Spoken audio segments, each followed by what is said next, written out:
کہتے جوانی مستانی ہوتی ہے، یہ شباب کے لمحے آوارگی کے لمحے ہوتے ہیں، انسان کنٹرول نہیں کر پاتا،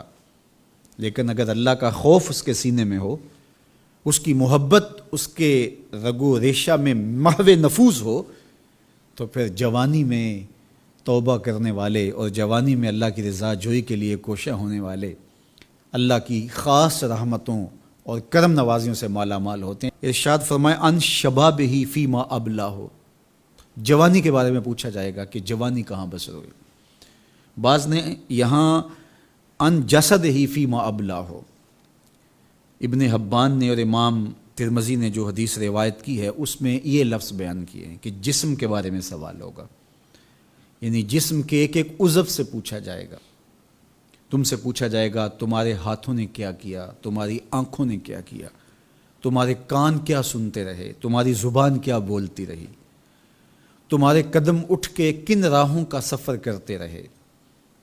تمہارے ایک ایک عضو بدن کے بارے میں تم سے پوچھا جائے گا۔ عمر کا ذکر بھی ہے اور جوانی کا ذکر بھی ہے، تو جب عمر کے بارے میں پوچھ لیا گیا تھا تو پھر جوانی کا الگ سے کیوں پوچھا گیا؟ تو کہا کہ جو جوانی ہے یہ عمر کا خلاصہ ہے، اور عمومی طور پہ گناہ کی زندگی جوانی کی زندگی ہوتی ہے،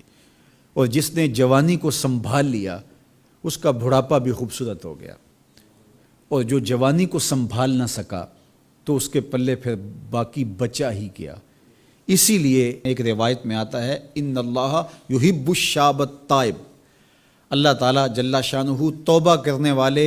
جوان سے بہت زیادہ محبت فرماتا ہے۔ نوجوان شخص جب توبہ کرتا ہے خوشی سے اللہ کا عرش بھی جھومنے لگتا ہے، فرشتے بھی آفریں آفریں کرنے لگتے ہیں، یہ کون شخص ہے؟ تو جوانی کی توبہ اللہ کو بہت محبوب ہے۔ اسی لیے ارشاد فرمایا گیا کہ وَشَابٌ نَشَأَ فِي عِبَادَةِ اللَّهِ، وہ جوان جس کی جوانی اللہ کی عبادت میں گزرتی ہے، کل قیامت کے دن جب کوئی سایہ نہیں ہوگا اللہ اس جوان کو اپنے عرش کا ٹھنڈا سایہ عطا فرمائے گا۔